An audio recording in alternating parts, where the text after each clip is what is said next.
Welcome to the Real Life Buyer podcast. In this podcast, you will hear interviews with business owners, entrepreneurs, thought leaders, authors, and technical specialists in their field. These professionals will hasten your development, accelerate your career, and broaden your business know-how. Now, introducing your host, Dave Barr, interviewing with a purchasing twist. Hello, and welcome to the Real Life Buyer. In this episode, I have the pleasure of introducing you to Daniel Andersen-Tuffnell. Daniel has been a business coaching specialist for around 7 years now and is the founder of Business Mindsets. His extensive experience and accreditations include being an NLP Master Practitioner and an accredited profit system business coach. Before founding Business Mindsets back in 2017, Daniel held such positions as Director and Licensee of Spartan Race UK, Startup Business Coach for the UK Government Department for Work and Pensions, and Higher Education Business Lecturer, the East Sussex College Group.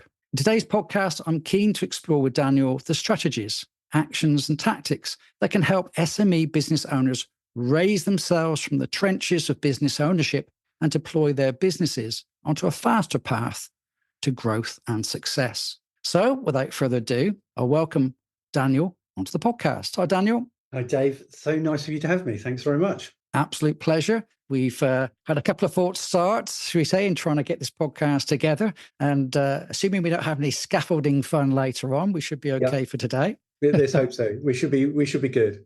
Perfect. So before we dive into the sort of core purpose of today's podcast, I always like to get my guests to share some things about themselves, their journey, their background, obviously so the audience can get to relate to them. Would you mind sharing some of your journey and the key moments that have led you to where you are now? Yeah, I would love to. Thanks so much, Dave. I'm like you. I mean, we've chatted before, but I'm an entrepreneur at heart. So, even from a kid, I was looking at ways to, the classic lemonade stand. And so I've always had that keen focus on people, business and leadership. And my real journey started with sports. No one could get a cricket bat out of my hand for years. And it turned quickly into a kayak paddle or a climbing kit. And I just a passionate for adrenaline. I got really stuck into adventure sports, got qualifications in leadership and sports. And then my venture through life took me out to the Middle East for 5-6 years, where I developed a national curriculum, part of a personal development program with the military and police. My experience with Spartan Race took me around the world, throughout the UK, which was an incredible journey. Although I don't remember sleeping for those 2.5 years, 3 years, increasing that. And then had a little stint in Vegas, really loved getting involved after Spartan and just get involved in real people management, like the coaching again, has been so significant in my life. And that's where Master Practitioner, the business support, I was always called myself the business dragon around Sussex and Portsmouth area, which I think I launched 700 businesses in the space of 2.5 years when I was doing that. So yeah, vast amount of experience just helping people tackle their mindset around business, and their business around their mindset has all the difference. Like everyone, struggled through the pandemic. Before that, I had a health issue with my eyesight. So I really know everything comes down to vision, what you can do and what you can see. Yeah, so on that business journey, and I love what I do. Brilliant. It's interesting you had a big association with sport. And just curious, are there certain elements of that association, that time you spent in the sporting world, that are particular lessons that you found really helpful for you today?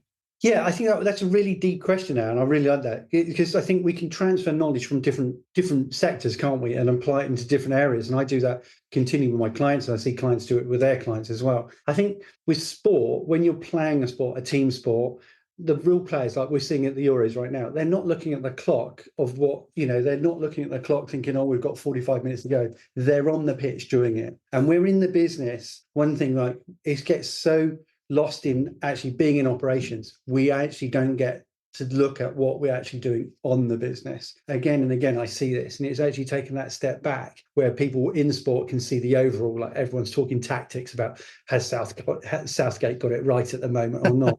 And even the cricket, like, are these coaches picking it right? Everyone's got an opinion, but we've got to have an opinion and think about ourselves strategically. And I think sport is a great analogy for that and a metaphor for that.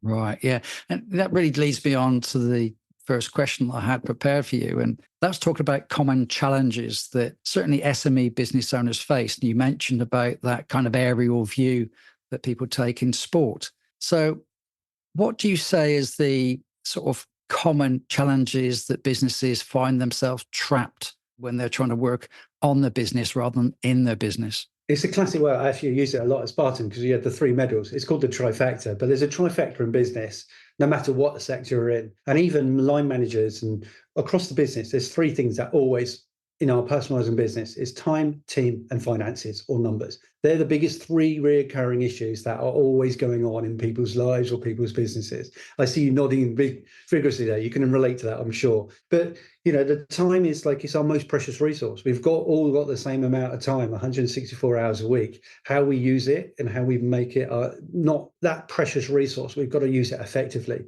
If we're losing time, how can we gain back? I just recently got a client to gain back almost 45 minutes a day because he couldn't pick which podcast to listen to every morning on the commute. Like he knows what he's watching on a telly with his lovely wife, but he was just like, I'm just overwhelmed with the options. So we've got it a lot more strategic, and then suddenly it gives us a more efficiency taste. Okay, so that's a big emphasis on time there. So obviously you've had a number of clients in your time, in your journey.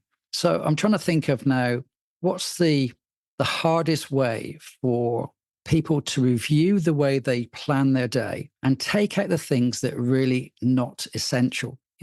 We always tend to look at everything that we've got as, oh, that's really important to do that. But quite often those things are time fillers rather than a benefit to you. So how do you sort of pull out those wasted elements of time that actually bring you back so you can spend some effective time on your business?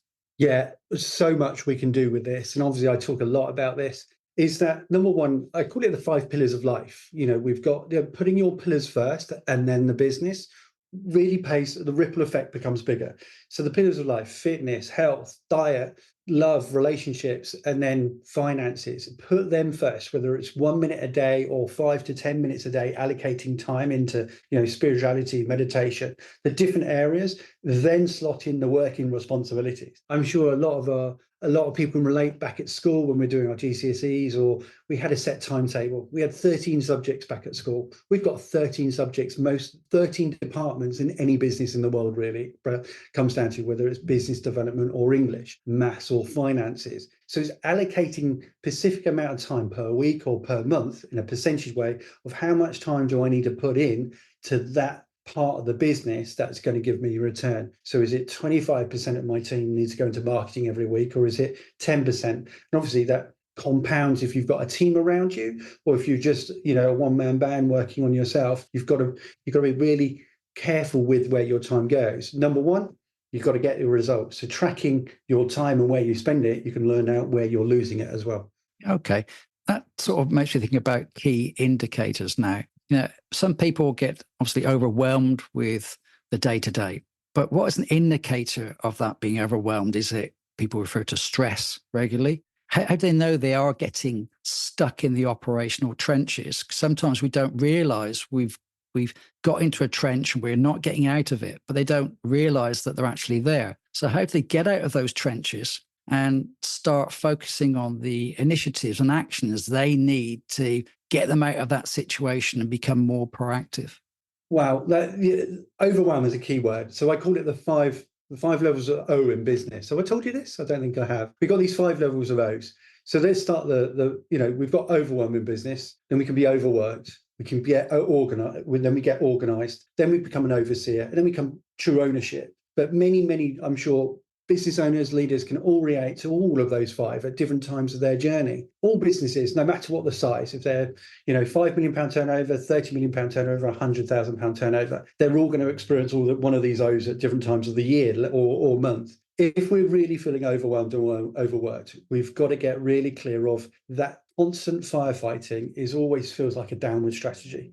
So it's getting grips back with our time, or delegating, bringing the team in to really look at different ways of planting focus into the mindset. And to get to grips with that bottom layer of the pyramid, I call it. Pyramids are not built on sand, are they? They're built on really dense clay. So's our businesses have got to be, and so's our lives. So what are the rules of the game? What are you setting as expectations to allow that overwhelm? What's your lifestyle designer? How are you operating your lifestyle and your business? to create the overwhelm that are just constant firefighting. So to come out of that, to answer your question, we've got to be strategic, have a strategic plan, but turn that into an implementation plan. I no longer do the business plans. I might have done that 15, 20 years ago.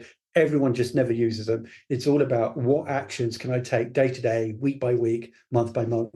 And having that written down or in an app or in your diary, in a Gantt chart, whatever it might be, that suits the individual learner visually, then that helps them, give them focus. From that, we can start building the layers up through the O's. Okay. So that sounds like a strategy that you've helped to deploy. I've been speaking to some other people on various, various guests that come in on the podcast. And one of the people coming up was talking about how they use their diary in a very visual way to organize themselves and using color coding to pull out certain activities. Let's say you're going to have a video call. Perhaps you make that orange. You're going to have some personal time. You put that as a yellow. And they structure the diary very carefully. So their mindset, everything about what they do is organized. Now, do you think that's an effective strategy? Is that one of the things that people use? What other things can you use? Yeah, it's a great strategy. I actually use that strategy as well. So, and also when I'm reading a book, I know like yellow's for a quote, green's for like, I could use this into a post, or blue, I've got to share that with a client. So by locking in key colors, you can help your memory think and direct you where you want to go. In terms of additional strategies, everyone has a to-do list. How we do that to-do list on paper or on apps, there's loads of science behind it now. A to-do list, the success rate of an average to-do list is like 13%. It's really low. When people start putting it into color coding or putting it into their diary, it can go up to 30, 50%. I'm sure you're aware of the Eisenhower matrix. You remember the classic one, urgent, not urgent, important, not important. When people start prioritizing and then putting a deadline date, that's when we start hitting over 65, 75% success rate of completing key tasks that have to be done.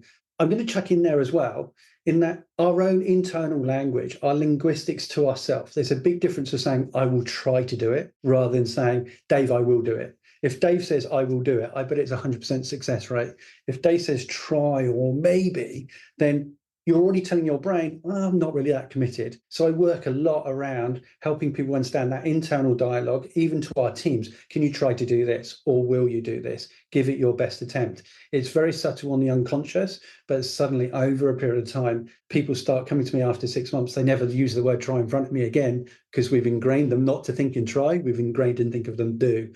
Okay, that's quite interesting, because you kind of give yourself a get out of jail free card by saying you're going to try. You allow yourself to fail. I've been listening to some of the work by Marissa Peer recently, and she uses the word, I choose to do this and I choose to do something else. And that's a different way of expressing yourself, that she wants to make sure that you're training your mind to say, I'm selecting to do this because I want to do this. I've got the energy, the passion, the drive to do this. So it's interesting how you use that analogy there. I want to ask you about another thing you mentioned just a few minutes ago, and that's about the strategic plans.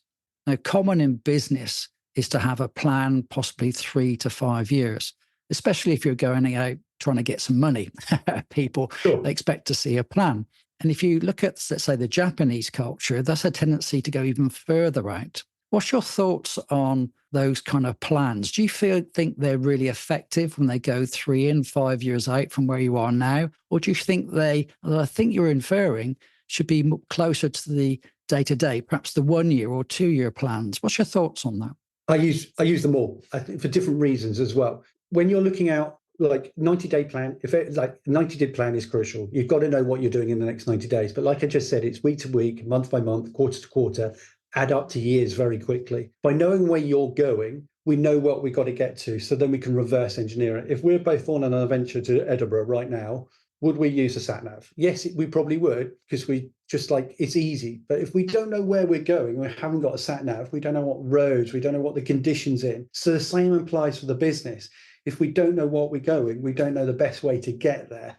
And knowing that best way to get there allows us to reverse engineer, like what numbers, do I need to have, how many sales do I need to have to get to £50,000 a month or £20,000 a month? The numbers don't really matter in the scheme of things.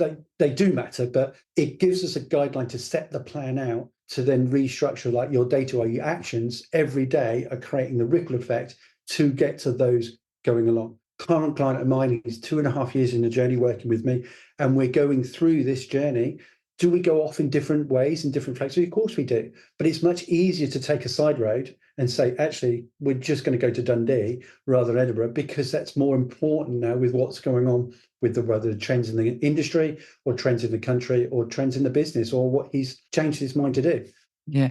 Now, just going back to where we started through on this theme about getting stuck in the trenches and thinking about planning, you just mentioned a number of things there. Do you think one of the reasons why we do get stuck in the trench, get involved in the business, because it takes us away from having to think longer term? Because that can be quite difficult for some people. They'd much rather get stuck into what's in front of them here and now, knowing they can make a bit of a difference, rather than thinking, okay, what's going to be in 6 months' time, 12 months' time, 2 years' time? That can be quite challenging to look that far forward. Is that something you think is correct or not? Yeah, I do. It's pressure, isn't it? If people have got to make, the sales or get the team, like you're saying, it's not so much short-term thinking as a negative. It's they feel that's the current situation. It's also, I'm forgetting the term, there's a psychological factor going on of, I've got to be doing stuff right now in the present to feel like I'm doing the work that has to be done. Which actually, the more you do that, you're putting the repeat cycle on the reoccurring problems, such as constant firefighting. With a lack of long-term goals, you end up working excessive hours because you don't know what you're working for. You're stuck in the trenches again and again, and it's getting really muddy because you're wearing it out. And then you're getting exhausted, you're getting stagnated, because actually your drive of what you set your business for, it's turned into a job. It's turned into that job. It's no longer, I'm not working on the business. I'm in it all the time, day to day. I talk about, I think you mentioned to me before, my LinkedIn headline at the moment has got, bottlenecks happen at the top, and it's true. We only want bottlenecks to happen in bottles, not in businesses. And if it's the way you're thinking is that I've got to be in the business 20 hours a day, and that's a bit like me, it's fine. I was throwing out all bits of time, but if I stepped back a little bit more, I would have been way more efficient, more effective, and more productive, not just for myself, but across the team. And that increases profitability.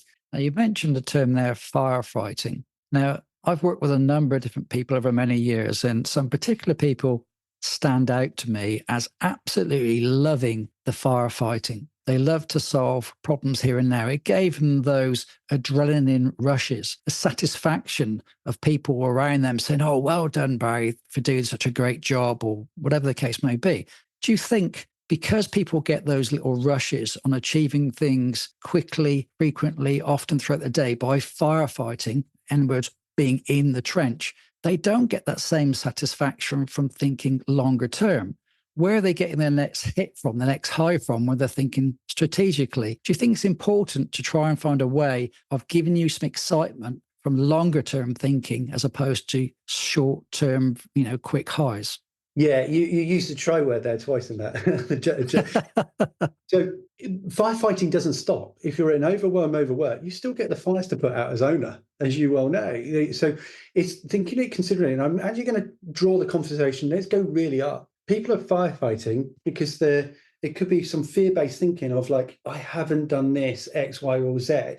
But sometimes it's easier to stay in fear-based thinking than it is to say, actually, I need to be success-based thinking. Whereas the change is easier to stay in that situation of my present state rather than turn up every day and think, how do I need to show up in my desired state?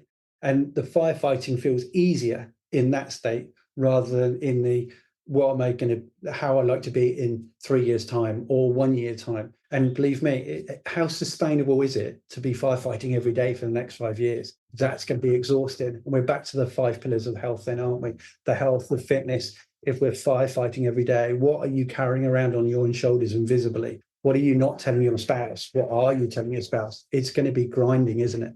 Yeah. Another thought that's just come to my mind, like people stuck in the business, is quite often in a small business, they feel they're probably the best qualified to do certain functions. And they find it very difficult to let go and let other people have a go at it.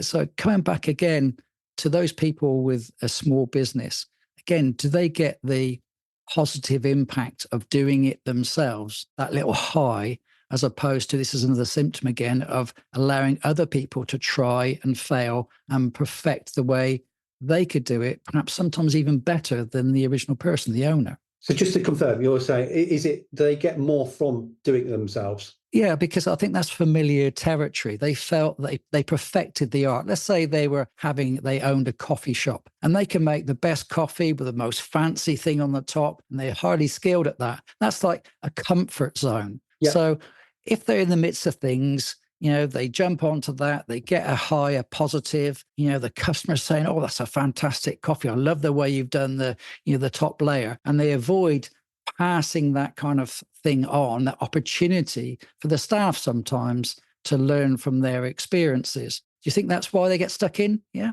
Yeah, there's a great example. Have you read the book, Michael Gruber, E-Myth? No, I haven't. Okay, it's a fantastic book. It's quite a classic book. And he talks about a cake shop. But we'll go with your coffee analogy. So you're the best barista in Eastbourne, okay? And everyone's coming to see Dave and his coffee. Dave gets so good, he needs to bring in staff. So then Dave has got to stop serving the coffee and come into the back room to make sure everything's going on. The performance and the product goes down because Dave's no one you've hired is as good as you. So the triangle then of that E-myth triangle, the entrepreneur triangle myth, is how do you delegate effectively so the coffee stays on the same standard, the business is still attracting the same level of clientele or growing, and you're growing the business from the back. And that comes down to leadership. It's understanding like you're amazing at coffee, but then the skills I bring to clients and you bring to your clients is actually we can teach other people to do it as effectively, but they might do it in their own way, not the way you've designed it. And that's the key about being a liberating leader, is getting out of the way sometimes of your team members, because they could come up with an even better method of what you've invented, but it's learning about how to help them, but also support them and keep them accountable at the same time. Great. It's great having this chat because I'm constantly thinking of things that are like signals to those owners that they're too stuck in their business. They're not giving people the opportunity to develop and grow and thrive in their own business. And obviously that therefore takes them away from looking at the longer term opportunities to get the second coffee shop, the third coffee shop, find the best locations and so forth. So it's really good that we're teasing some of these things out today. Now, obviously, my background is in procurement, and before that was in quality. And I'm intrigued to know how other procurement professionals may play a role in assisting business owners to shift their focus from operational activities, considerations, again, being in those trenches, to strategic ones. So in the context of SMEs and your experience, have you come across other procurement professionals that have helped their owners to make that shift? Yeah, I have, and I think it's a really great question, obviously, for your audience as well. And your podcast is really getting to grips, isn't it? Sharing across your sector. The one key thing is relationships. It's like it comes down to, everyone knows what ROI is, return on investment. I actually attempted to trademark this term, but ROR, I attempted to get it like a few years ago. Can you guess what it is, Dave? Not the top of my head quickly. No, go on. No pressure. No, it's return on relationships. Okay. If you get a return on relationships, the ROI is going to come naturally, isn't it? Because you're building it. And especially in procurement, you're dealing with everyone, aren't you? You're dealing with external, internal stakeholders, the director, maybe team people that you need below. So it's building that. How do you build relationships?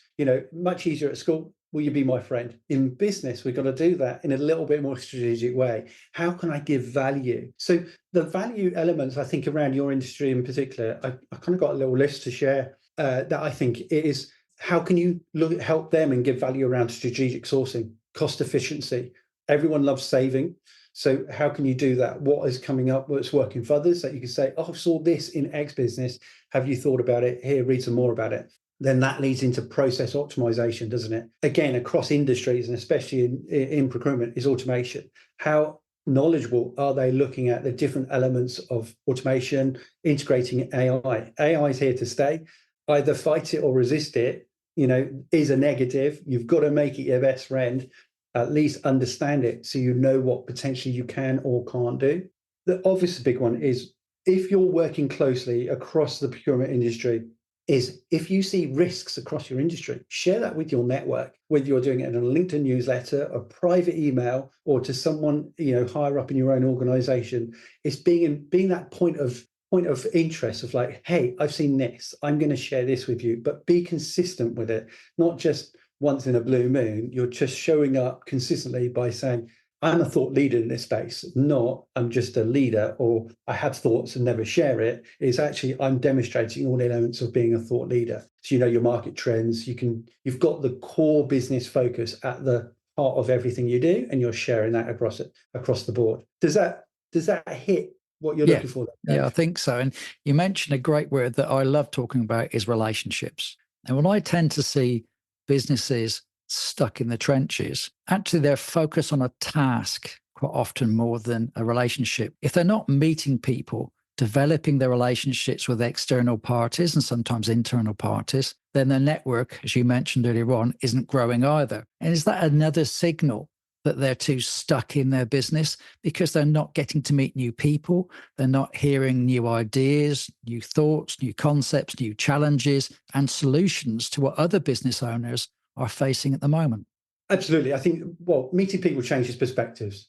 Shifting perspectives is the key. What are they thinking? If you're in the trenches all the time, it's really hard to see what they're doing or how other people are doing it. I just recently had a set of clients some homework, essentially, to go and look at the similar sort of businesses in manufacturing. What are they doing in Australia? What are they doing in New York? How are they saying what you do? What language difference? And he took some key takeaways from that. It was like, that's working well, not sure on that one. But it's just opening their mind, opening up that perspective to see the different ways it's being delivered. Also, you see behind me, and not everyone can see it on a podcast, obviously, books. Books are great ways to increase knowledge. It could be an audio, it could be like this, a podcast, but you can go and increase your knowledge for very little outlay. And if you're doing 10 minutes a day, then you can quickly grow your knowledge around different areas where you think, I need to increase my skills in, or I want to make my skills even better in. Everything comes back to relationships and how you're managing yourself there. That's interesting you mentioned about books, something I read quite a lot of books as well.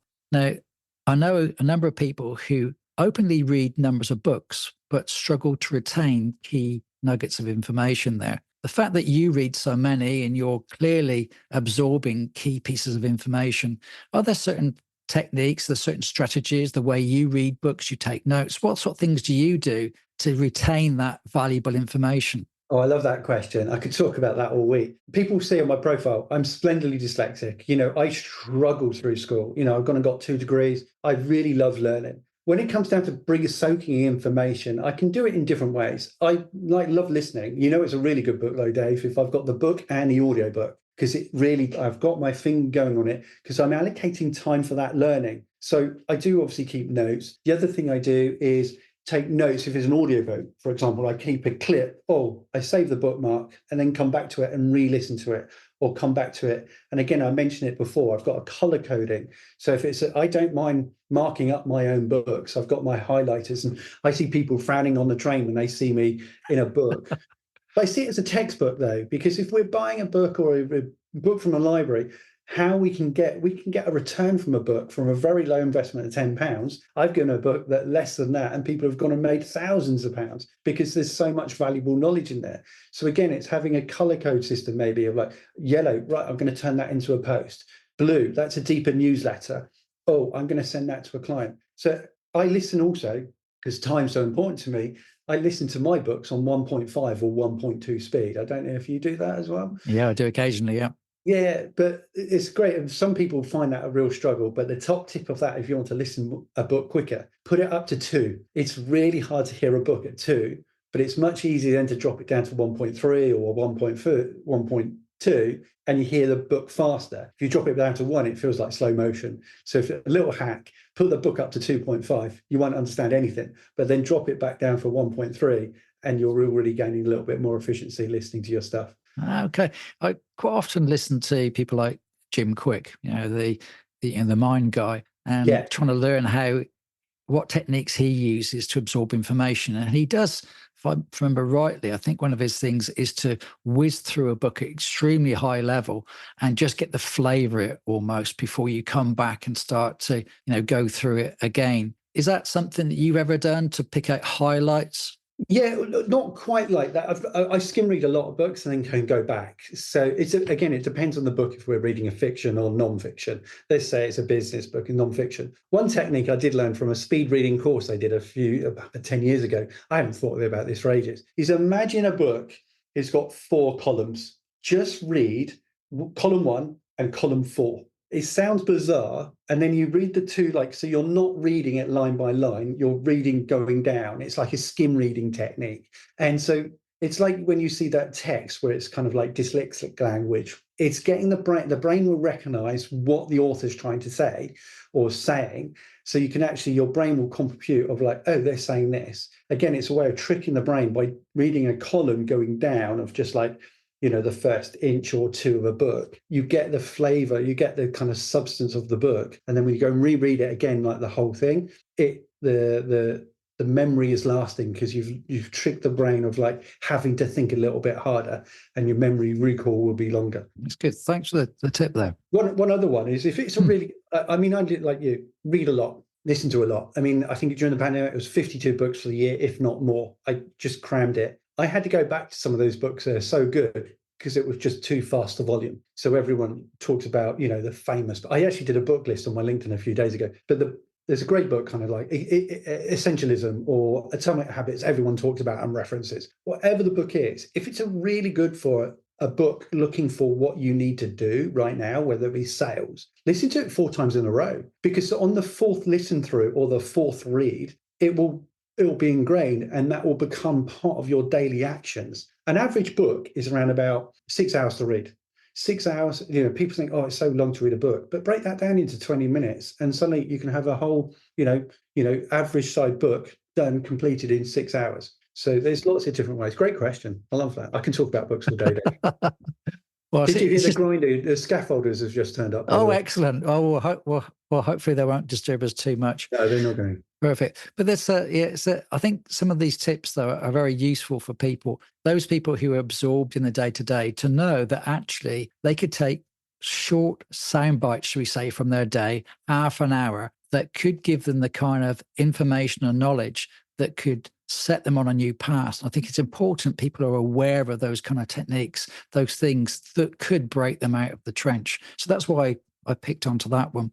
Now, just want to jump on. You've been obviously serving clients for a number of years now. You mentioned quite a few hundreds that you've put under your belt now, which is great. Now, out of them, you probably have lots of stories where you've met very successful business owners that are stuck in what they're doing. And they probably asked you to help them to think more strategically or to change the way they do things for the better of their business going forward. Can you share some of the experiences you've had, some of the things you've done, the techniques, some activities perhaps that have helped them to move forward? Yeah, absolutely. Client in manufacturing, small business, maybe 20 employees with, part-time staff as well. And if he wants to sell the business one day, if you want to sell your business one day, you being the hub of everything lowers the value of that asset. So he was like, I want to sell it one day, but I'm just tied into everything. So he's deeply involved across all operations from,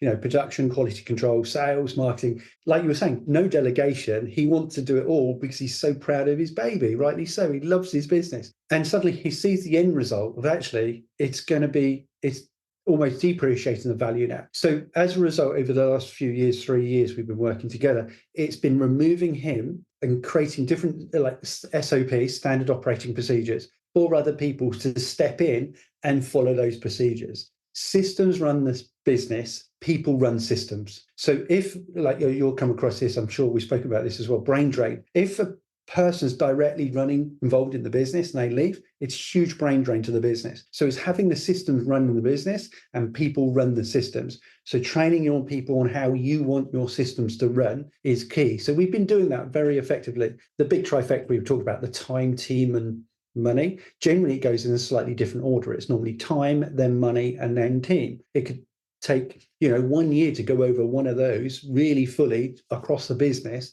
and then you're going on this repetitive cycle of building out the different areas. I think outcome-wise, the breakthrough was in like he suddenly saw the idea of automation within the business. Fantastic. Then that automation going through the other departments of actually delegating and having them integrate some automation and some systems effectively increases communication. And then the lesson there is like he really took on board. He's a strong manager, but if he's really honest about it, and I'm sure he won't mind me saying it, but a poor leader. Whereas the flip has been now, he's much more strength in leadership, strength in management, but way more like outsourcing operations to be operational rather than him in that operation. Does that help answer the question? Yeah, no, that makes perfect sense. That's brilliant. Well, keeping an eye on the time and the fact you've got some people almost knocking on your window outside, where can people find out more about you, what you do, perhaps learn from your teachings? Well, fantastic that you should ask me on this, Dave. So I really appreciate it. I really enjoyed it. Number one, come to LinkedIn. It's Daniel Andersen-Tuffnell on LinkedIn. You can probably find me very quickly by typing my long name in there. It's just Daniel Andersen-Tuffnell. And then obviously businessmindsets.co.uk are the two places you can find out more. I'm sure you can come through yourself as well, Dave, can't you? Yeah, absolutely. Absolutely. So let's do a quick final question. Now, we've talked about people trying to break out the trenches, but there's a risk because the business environment, should we say, particularly at the moment, is changing so rapidly. There's a tendency perhaps for people to fall back into that trap. What kind of things would you suggest are ways to ensure that the warning signs of that happening are spotted and people change from that direction and come back to working on the business again without falling into the trap of working in it again? There's a huge amount we could share here, and I'll be as brief as possible because I know time's coming up. Dynamic. Let's become more dynamic. If we're staying in that stagnation of like on it, then it's going to, the same behavior creates the same results. So we've got to be really thinking about becoming dynamic. How can I change my mindset? What energy am I presenting to me and my team? What practice or routine and habits do I need to create? And the key to there is motivation only lasts 2 weeks. So if someone comes in all motivated to 2 weeks, motivation will stop after 2 weeks. It's the limit we've got. Discipline is everything. So getting really disciplined and thinking, let me just work on one key problem over the next 90 days or 1 month will create that, again, looking at that habit of creating a different schedule to break you free of the on and working overall in the, on the long-term performance. Last but not least, set realistic expectations. It's like you're not going to just jump from overwhelm straight into ownership. There's going to be some sweat and tears. There's going to be some fun on the journey, though. But it's stepping back and enjoying that journey and thinking how I show up from this moment on is actually my pathway to choose. And like I choose, again, comes down to like holding yourself in cause. You're not living in effect. It's like, what can I do right now? And who I want to be, how I show up. Brilliant. It's a great way to finish today. Thanks very much for sharing your time today. I know you're a very busy guy, and for sharing so much information with my audience. Thank you so much, Dave. Take care. Bye-bye. So there's another Real Life Buyer podcast. I do hope you enjoyed it, and it has given you some ideas and inspiration for greater action and achievement. Don't forget to subscribe so you don't miss out on future episodes, and a 5-star review would be most appreciated. If you would like to discover more about me and what I do, take a look at www.thereallifebuyer.co.uk. Bye.